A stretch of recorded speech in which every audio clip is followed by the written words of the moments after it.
Naiinis na po ako kasi pumapasok na eh. Alam nyo, ang tagal ko na nirereklamo, Metro Manila po, kasama po ako sa original complainant dito.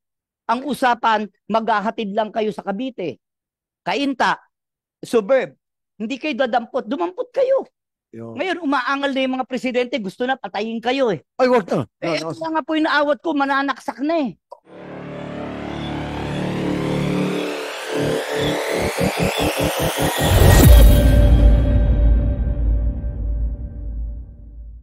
Pa, anybody? Oh, tatlo pa. Ito pala, kanina ko pa nakita si Mr. Ariel Lim, President ng MPTC. What does MPTC stands for, sir? National Public Transport Coalition. Mr. Chair, maraming salamat. Ako po ang presidente ng TODA sa buong Pilipinas. O yun. Kaya kanina pa ho ako nagsasabi. Kaya po, 2016 pa itong batas na to ng motorcycle taxi. Hindi natin maipasa because kami po ang kalaban. Di ba? Okay. Ngayon, narinig ko, sinabi kanina, kakausapin namin ng TODA. Kasama kami sa technical working group, Mr. Austria. Tinanggal nyo kami. Ngayon nagkakagulo. Paano kayo makakapasa? Lagi kaming kalaban nyo. Ayun. Diba? Kunting pag-uusap lang na hiningi namin, bigyan nyo kami ng tamang capping. Hindi kami tumututol na nandyan ang motorcycle taxi, Mr. Chair. Ang gusto lang namin, tamang sukat lang, tamang bilang. Yung ipinangako natin sa TWG, dahil kami ang nagreklamo, ang reklamo namin noon, habal-habal. Pumasok ka, Mr. Roy ka, pumayag kami. Ngayon, kami na napirwisyo. Ano ba talaga ito, kuya? Ngayon, umabot tayo sa nagdemanda pa kami. Nakademanda ho ang motorcycle taxi na to sa court sa San Juan, kaya alam ni JBRC to, ni Senator, kasi doon ko pinail. Dahil ho, hanggang ngayon walang capping. Inamin nung isa rito ni Wayne na sobra sila. Diba? Kasi nga wala kayong ibinibigay, hinihingi namin nasa na listahan. Mr. Chair, pakitanong nga bawat isa sa kanila, nag-submit na ba sila ng listahan kung ilan talaga ang motorcycle riders? Ito bang planong hindi sila been submitted sa LTFRB din? Hinihingi nga ho namin para naman merong din kaming basihan kung kami ay aangal o hindi. Wala maibigay eh. So wala kayong sinasabit na gano'n? Mr. Rieka, Mr. Jacinto, Mr. Tingson? We submitted po to the technical working group the master list po, Mr. Chair.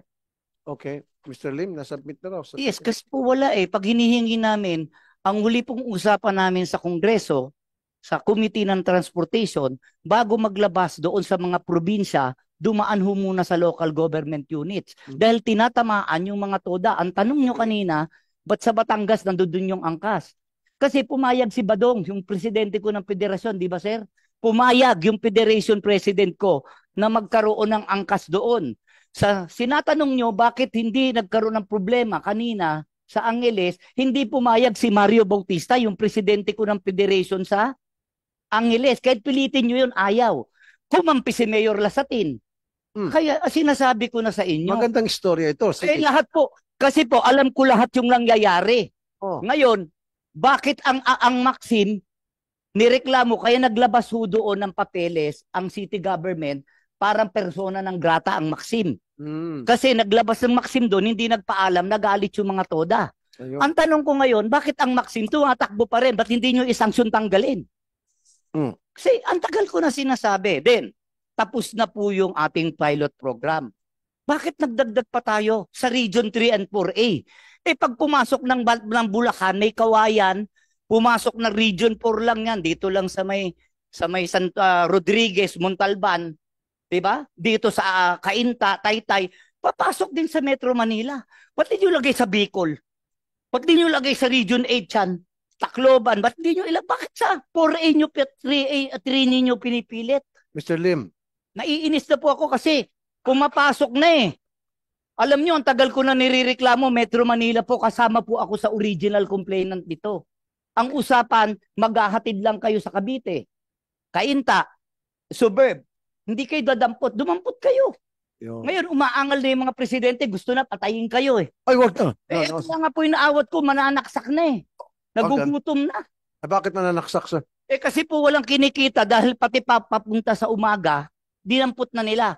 Pabalik, wala na rin maisakay. Yun yung sinasabi kanina, dapat regulated talaga. Kasi Pag meron TODA, wag nang payagan pumunta yan ho doon ang yung mga sinasabi motorcycle ko. taxi. So para mabawasan yung inis mo, sir, ang sasagot yan si Attorney Sila. Guadis. Sige, Attorney Guadis. Thank you again, Mr. Chair. Actually, we have submitted a report, but for lack of material time, we will just say it now, sir. Base po sa aming pag-aaral with the respondents about 6,000, ang tanong po namin is, kung hindi ka sasakay ng MC taxi, ano ang alternate mode na sasakyan mo? 48.34% said jeepney.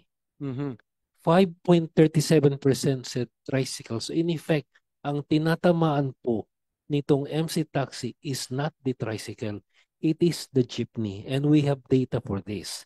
We understand tinatamaan din ho sila because the MC taxi takes, but the person or the entity that's more affected is the jeepney. Yung number 2 na sabi naman nila, bakit merong mga inisyong mga accreditation? This was during the time Who did the survey, Attorney Guadis? we did the survey on about 633 respondents. This was the report that we submitted to the lower house and to the Senate as part of our report, sir. Who did the survey? Anong pangalan ng company? Is it a legitimate company? Is that company that I would say can be trusted or may credibility? Mr. Chair, Kasi I'll tell you why, Attorney Guadis. Kadalasan ng mga tao na nagpapasundo ay sa mga sulok-sulok sa loob ng mga subdivision, sa mga lugar na kung saan hindi dumadaan yung mga jeep at tricycle ang nagpo-provide doon, TODA. So para sa akin, malaking epekto talaga sa tricycle. Of course, apektado yung mga jeepney. Pero, di ba, nagpapasundo, di ba? So, kung nagpapasundo yung mga pasahero, syempre, hindi sila dinadaanan ng jeep. Kasi kung dinadaanan ng jeep yung kanilang bahay, di na sila sasakay ng motorcycle, taxi, mahal. Yung jeep dumadaan na mismo. Convenient, paparahin ko na lang. Kaya sila nagpapasundo kasi walang dumadaan na jeep doon. Kasi kung hindi tricycle lamang ang pwedeng dumaan sa kanila. So that's why, having said that, apektado talaga yung mga tricycle drivers dito.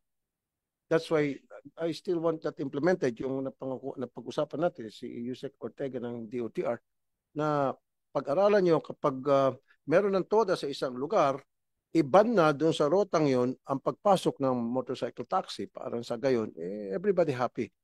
Yung yes, mga we will tricycle do drivers that. natin naman, maging maayos ang kanilang hanap buhay.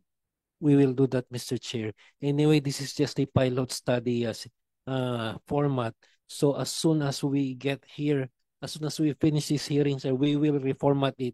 That would ban MC taxi in other areas. But as of now, Mr. Chair, talagang may stop na ho kami sa accreditation ng motorcycle taxi. Okay, thank you. Alright, meron pa gusto magsalita? Isa lang, tatanungin ko lang po. Ulit, sino po ang nag-survey? Please, sabihin nyo yung katotohanan. Ang nag-survey, kayong motorcycle taxi. Dahil nagtanong kayo sa terminal namin ng tricycle. At nung tinanong namin yung nagsusurvey, taga saan ka? Self-serving yun. Self-serving, taga Move It ako. May taga Joyride. Kayo, inutusan kayo. Huwag kasi kayo magsinungaling. Sabihin nyo na rito, kaya tayo nagkakagulo eh. Kami nalalaman namin dahil may mga TODA president kami bawat lugar. Kaya nga yung tinatanong kanina, Mr. Lim, how credible is the Hindi company nila that masagot. conducted the survey? Hindi po nila masagot, Mr. Chair, kasi yun ang totoo. Mr. Chair, the survey was done by LTFRB through apps. Yung mga naglagay po kami sa apps, and then we asked them to come up with some answers to specific questions for a limited period of time. Okay. Mr. Lim. Kami po ang gumawa ng survey, Mr. Chair. Okay, thank you. Thank you, Attorney Guadis. Sino pang gustong magtanong? Sir,